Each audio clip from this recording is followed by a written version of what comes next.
Okay, so for this hypothetical situation where all of a sudden we here at Rocket Sloth end up being put in charge of 343, let's just build like a out there scenario for fun. Like Phil Spencer just randomly is scrolling through the internet and he notices the Rocket Sloth boys Halo 3 ODST Uplift Preserve Easy Co-op former third place speedrun record and decides those guys are going to be in charge of all of Halo. And maybe there's like a shakeup happening at Microsoft and 343, like Frank O'Connor's getting promoted over to some gig with Call of Duty. He's going to be in charge of Call of Duty and someone's got to take over. And who better than Luke and I? Trust us, it's going to be great. I've played a little bit of Game Dev Tycoon in my day. I think we know what we're doing here.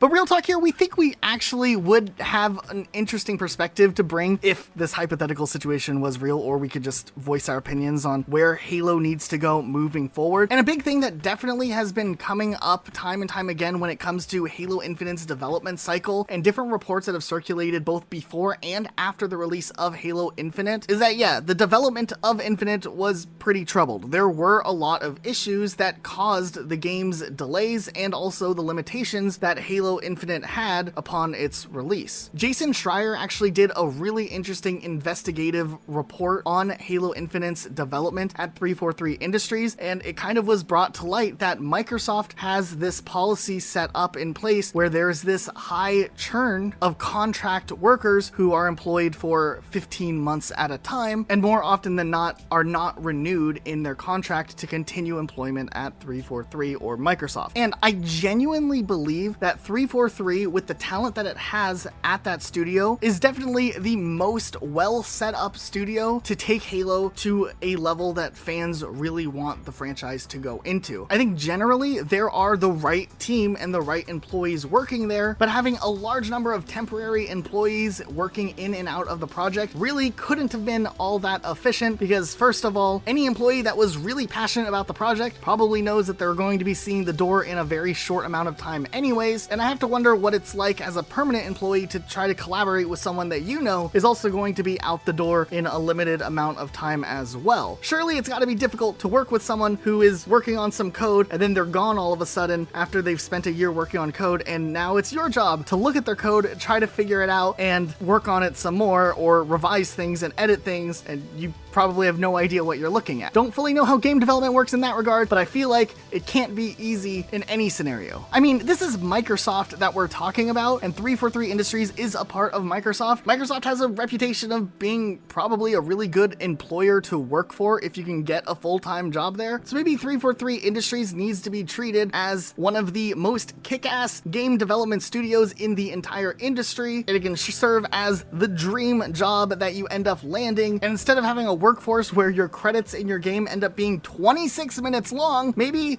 hire some permanent employees that are really passionate about it, and also throw in some surprise compensation to the people who've been with 343 for a really long time, who might be choosing to stay at that job just because of their love of the video game franchise Halo, because if the development stories that have been coming out in reports are true, they've probably endured a lot of confusing and stressful times. Remember, this is a Microsoft-owned company. This isn't some small indie studio that has tight, very thin margins. Microsoft wastes money on all types of things, like the Kinect or something. So number one priority, let's get the team who are going to work on Halo for the future strong by rewarding those who are in the team working hard every day, and then get a second half to fill in these contract roles that seem to come and go, and get some permanent people working on Halo for once. If you look at Bungie, the Halo trilogy saw a lot of the same people who worked on Halo 1 still working on Halo by Halo 3 and Halo Reach. And I think right now with Halo Infinite's release and the campaign actually being decent, the path for moving Halo forward isn't as hard as trying to fix up a lot of the massive story shortcomings that 343 has had to deal with in the past. There's definitely the potential for all things to just get a lot better and keep moving forward in that direction, but surely with all the bad PR around Halo Infinite right now, there's probably a big need for a morale boost at 343. Which brings us to our next point.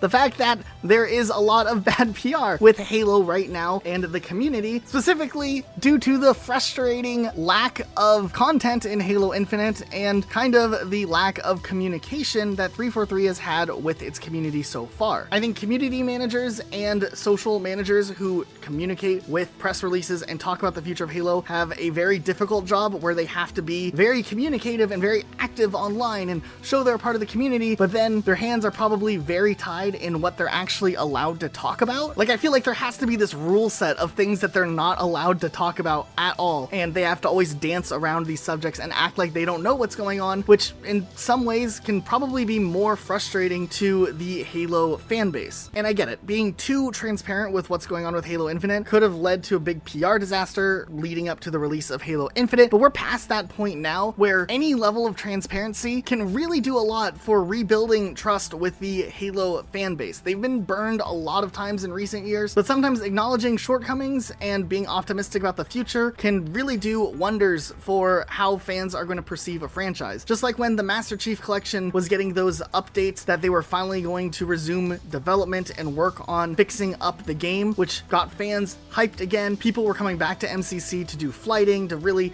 help polish up MCC, which of course eventually led to its PC release and Halo Reach coming to MCC. And all of those things, those are things that should have been in MCC day one, but the openness and the communication was really good, and that led to a warmer reception towards the Master Chief Collection. It just seems really odd the way that this stuff is being handled. There's a lot of talk about the fact that there's only 10 maps in Halo Infinite, and a simple blog post being like, hey, we know there's only 10 maps, and the reason for that is because we didn't have more maps ready to go by the time Halo Infinite's launch was here. We wanted to, but we had to get other stuff done first, and we are only now working on the new maps, and this is what our timeline is looking like, but at least you guys can have a realistic idea of what on earth is going on and what we've been doing during this time. I don't know, to me, that sounds better than just trying to guess what's been going on. Other fans have talked about the ranking system needing a full-on overhaul, and I know 343's kind of communicating right now with that, and they're resetting rank and all of that, but to the question as whether or not there will be more ranked game types down the road, if 343 would just let the community managers and social managers talk about these types of things openly, I think reception would still be better. They could straight up just say, right now our team's working on this, but we'll get to that when we can, and it's still a better answer than nothing. And I'm not trying to point this at any specific person or group of people at 343. I genuinely think the community managers and the social media managers at 343 have their hands tied on what they're actually allowed to talk about, and it's something coming up from like way up above in management to keep things very tight-lipped and sealed, and I understand that, but I think it's time to look at the Halo community now after Infinite's release and maybe change up some of those policies so that people aren't getting frustrated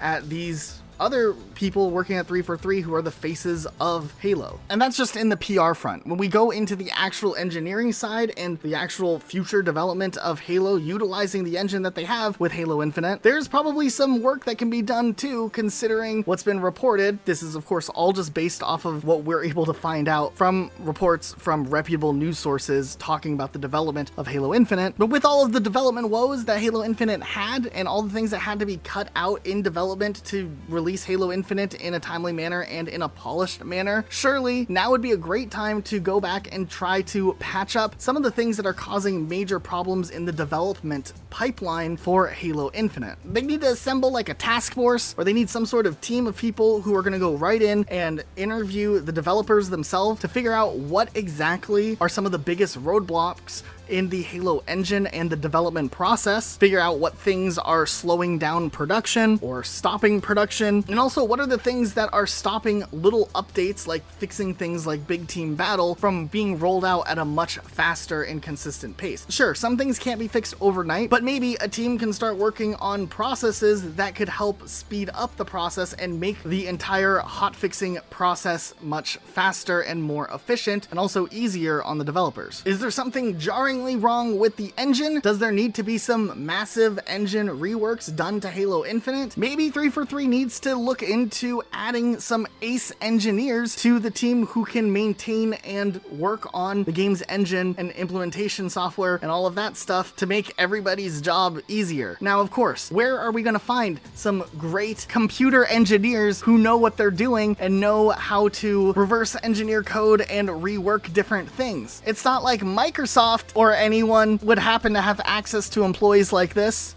Microsoft owns Halo. I feel like this shouldn't be a problem, or that this could be a realistic fix at the very least. We need to dig into the state of Halo Infinite right now also, because we've seen other games release in a state like this before and then grow and have a huge glow up, and the game ends up being way better than it was at its release, and it does bring a larger audience into the game if it can get better from where it was at launch. Players will come back to Halo Infinite despite its dwindling numbers if there's a reason for them to come back. So let's start by looking at Rainbow Six as a great example, because Rainbow Six actually had a fairly lackluster launch in 2015, but they did have a roadmap and an expectation of what you would be getting as time progressed in development, and that's something that's very important to begin with. But after the first year of Rainbow Six Siege's release, they did something very interesting. They dedicated a block of time and delayed future content for something called Operation Health. And this is something I think Halo Infinite could benefit from doing significantly. You see, Operation Health was something that Rainbow Six Siege did that is something we don't actually see out of a lot of games, but it definitely helped the overall health of the game long term. Instead of pushing out the regular content that was planned for year 2 of Rainbow Six Siege, they decided to push back the season that would have had a new map and 2 operators in favor of fixing some of the biggest and most jarring problems in Rainbow Six Siege, and also set the game up so that long term they're able to have easier access in making fixes down the road. They went as far as simplifying and overhauling the matchmaking system so it would be faster. They focused on making server-based features like dedicated voice and party systems, and where they would have less errors and just be more reliable, and worked on improving their servers to have a higher tick rate and improved hit registration. They also worked on the way that they would release patches and fixes and the whole deployment process. They did this like 3-step system that they showcased and talked about, and then went through this extensive bug fixing marathon where they just went through pretty much every known issue and just started going ham on trying to get those things crossed out. They added a new rollback system where if something new implemented breaks something, they can quickly roll features back and keep the game in a healthy state. They did a lot of things with how the lighting worked in the game and how the hitboxes would interact within the servers at a higher tick rate. And yeah, at the time it was a bummer seeing new content like operators and a map being pushed back, but because of the things that they employed during that period, it made the releasing of content likely much easier on the developers so that they could set themselves up in a place where they could successfully hit releases and also have a well-working game. They also included an updated roadmap for the season itself of Operation Health and a long-term roadmap for what the rest of that year in Rainbow Six would look like. And speaking with transparency, something like this could definitely benefit not only Halo Infinite, but also the community that's still patiently waiting to see what's going on with the game. We know things obviously aren't ready yet, but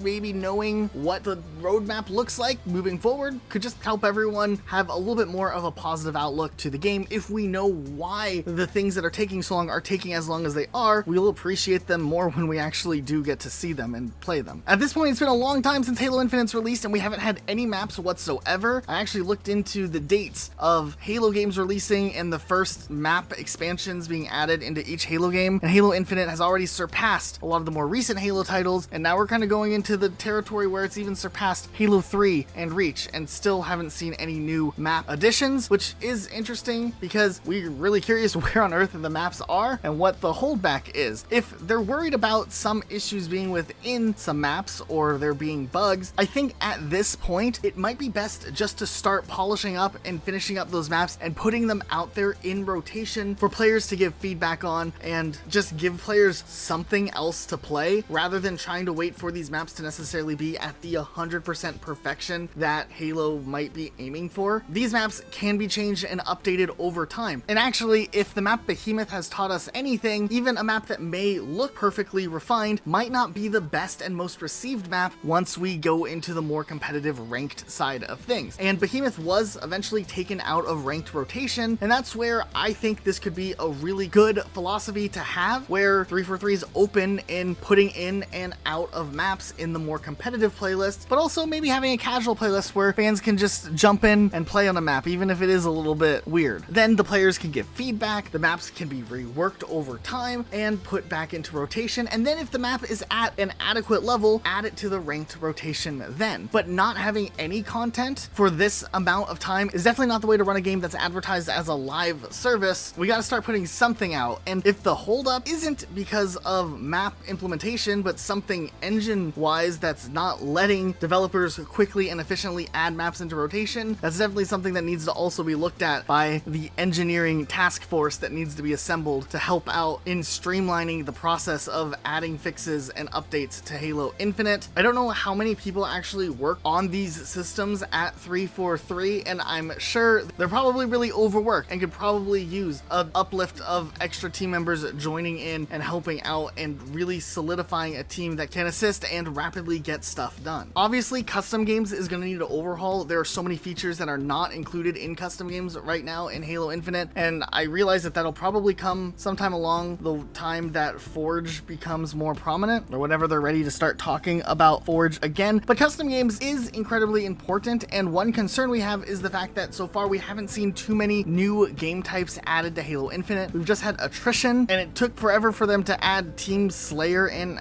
as its own playlist. If there's something blocking up the pathway of releasing these playlist updates regularly, that needs to be addressed also, because at this point I feel like there should be some sort of special fun type of game in rotation every week, so that every time a player gets on, there's something new to look forward to or play for that individual week. We already know games like King of the Hill will eventually be put into rotation, or Territories or VIP and whatnot. Those shouldn't be included as new game types or advertised as some new big addition to Halo Infinite. These are games we've been playing for decades, but just put them in a weekly rotation so that there's something new to experience in Infinite that we haven't been able to play yet because custom games has been broken. Also, I think it would benefit a lot if there was some sort of transparency with what's going on in Forge, what could at least be expected. Back before Halo Reach came out, before Halo 4 came out, there were talks and explanations of some of the new exciting features you would be able to do in Halo's Forge mode, and we haven't heard anything in Halo Infinite about what we can actually expect from Forge, and that's why leaks are starting to come out and people are sharing the little tidbits of info that is out there, because everybody knows absolutely nothing so far. If 343 is not already giving early access of Forge to prominent Forge members, that's definitely something that should be heavily considered. And if Forge still isn't in a perfectly polished state, can some of those Forgers complete maps that could maybe go into rotation in the meantime while Forge is being finished up and finalized for everyone to be able to use? Okay, so to avoid this video being an hour long, I did want to do a whole section talking about the ranked MMR system. We actually recently did a video where we did some tests of how Halo Infinite's ranking works, and it was kind of a mess because it takes your casual ranking and applies that to your 10 placement ranked matches and can put a ceiling on how high you can get and what type of players you end up playing against, even if you've never played a ranked match before. There was a recent blog post suggesting that they're resetting rank and they're changing a couple of things. Hopefully these will be steps in the right direction, but if you want a more in-depth talk about what's going on with MMR, you should watch that other video we did. But yeah, the obvious answer is to remove that secret MMR ranking from ranked playlists and let people just go in without an MMR and then start building the ranking system from there. Early on, Halo Infinite also got a lot of criticism about the way it took to rank up in the Battle Pass, it being way too slow, and the challenge system was updated to make things easier to level up in game, but there also should be some sort of incentive to do well in a game, so maybe adding some sort of XP bonus if your team wins, or if you're on the top of the leaderboard, could be a really easy way to mitigate some of the criticisms about doing really well in a game and not really getting any credit to show for it in one way or another. But this also might be something that needs a massive overhaul down the road once there's actual content in Halo Infinite there to even bring players back to the game in the first place. We could talk about cosmetics a little bit.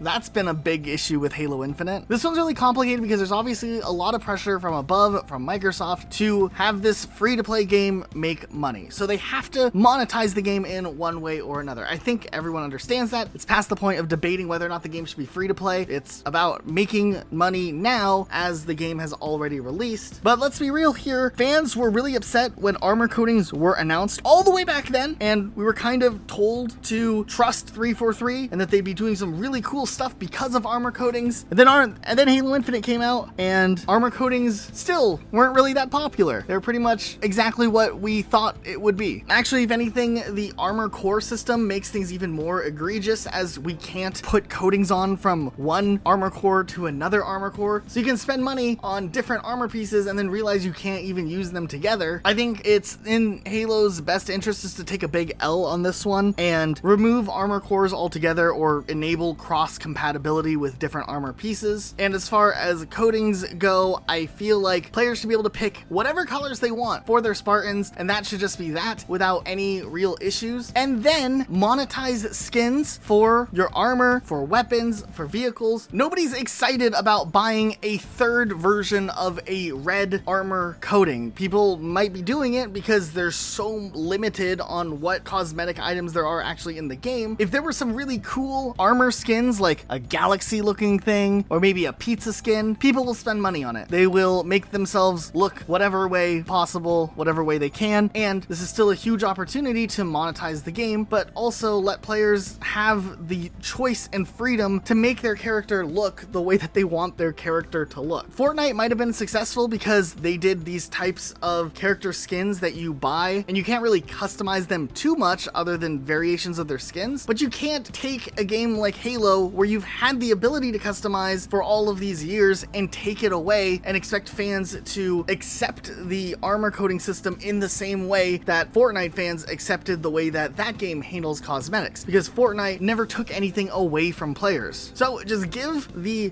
color selection and the armor systems more in line to what we had back in the day in Halo Reach, and then see where you can expand on the types of cosmetics from that as a base. And I think people will throw their money at their Xbox or their computer. Give out some credit refunds to the people who bought different colors. It's not that big of a deal in the long run if you can get these players back. The Master Chief Collection has a great variety of cool ideas when it comes to skins, patterns, armor effects, visor animations, unique armor pieces. There's a lot of great ideas there, and these could easily be utilized as a part of the system. Just actually put some interesting stuff in there rather than making players feel like they have to spend quite a bit of money for just the bare bone customization to stand out and look different. For this video, I even went as far as asking a few other content creators what they would do if they were in charge of 343 and got to make just one single change to Halo. And I think a lot of the answers were kind of interesting. Our Lord and Savior Mint Blitz said he would add a rotating weekly playlist, which would be a small change for a maximum effect. Kevin Kulek said that he'd add an overall rank similar to Halo Reach, where people would grind for Inheritor, explaining that XP-based rank give people an incentive to keep playing beyond unlocks, and it gives people the ability to flex how much they play the game. General Kid just wants co-op, which is a very valid point. Late Night Halo suggested zeroing in on the Spartan 4v4 fantasy. He elaborated that Halo is more of a gameplay sandbox than it is a story about Spartans versus Covenant / the Manish, and the focus should be on simplistic core gameplay and making an expansive and almost situation-like world and sandbox that is highly modular and flexible to the player's desires, whether that be Forge or various game modes and game types. Hidden Xperia was also on board with adding a progression system to add some sort of long-term grind to the game. And Sean W said we should just end it and start over. And honestly, I'm sure there's some other great ideas out there that a lot of the Halo community has. I even went as far as asking Dim and Tails this question. Dim said he would add more game modes and use the example that Halo 5 was a bad game, but it had an amazing multiplayer, and that Warzone was really fun to play before people started quick coring. I don't really know what that means, but Dim apparently has a strong opinion on it. He also said it had different modes like Assault and Firefight, which brought more variety of experiences in playing. And Tails said he would want Halo Infinite to not have microtransactions because they could be addicting to buy, and have the creators focus more on gameplay and what the Halo community wants to make the game worthwhile. It is interesting Tails brings up microtransactions here, because I'm pretty positive a couple of months ago he told us that he was low on money because he spent $2,000 on microtransactions for a game called Trailer Park Boys or something. I don't know, Tails has a little bit of a reputation of spending some money on microtransactions, I guess. Okay, so I guess it's time we can finally talk about some of the fun stuff, which would be planning out the future of Halo. Now, of course, at this point in time, we don't actually know what the story expansions are that are already in the works, or if there are any in the works at this point. So let's just pretend at this point in time, there was nothing actually happening yet. I think we would need to put together a small task force planning out a focused vision of some sort of spin-off story for 1 year down the line from wherever wherever we can actually start development. Obviously, it can't be something grandiose and massive in scale with the minimum amount of time, but if we have a clear vision with no moving goalposts, we can get it planned and get a mock-up together and then bring on a bigger development team to work on it. But it's really important to have a core group of people picking out how the game will look instead of having a bunch of different decision makers constantly jumping in and out of production. Now, while this is all going on, there would be another task force or team working on utilizing the larger sandbox style from Halo Infinite to include some of those big, awesome ideas that didn't make its way into the main games and have a new expansion story that follows the Master Chief that would be released the following year and maybe focus on a different location on the ring so we can get that biome diversity that a lot of players really wanted to see. I think for a first time expansion, they could do a linear story closer in line of the non-open world levels of ODST, and it would be acceptable as an introduction or a new story expansion coming to Halo Infinite to show that there is stuff coming on a regular basis. I think that it should be expected that Halo releases a new story expansion on a yearly basis. If Destiny can do a campaign expansion every year, Microsoft can do it too. Okay, so let's say we do something fun, like a quick linear ODST-esque story, then we get a big expansion following Master Chief and his story, then we can get a little bit fun and creative with ideas down the road. I've always had this crazy dream Halo idea where it's a Halo game that has this synthwave aesthetic, much like Far Cry Blood Dragon, and maybe it focuses on some other Spartan or something on some other Halo ring, like Kappa Halo, and an invasion of just grunts trying to take control of a Halo ring is going on, and it's up to this Spartan to go and stop them, but instead of the traditional Halo gameplay, it's just this fast-paced, explosive, high-speed, action-focused game where your Spartan only has power weapons like rocket launchers, and it's just a matter of surviving against an onslaught of thousands of grunts. Instead of getting stronger enemies, you throw more and more enemies at the player, and I think that could be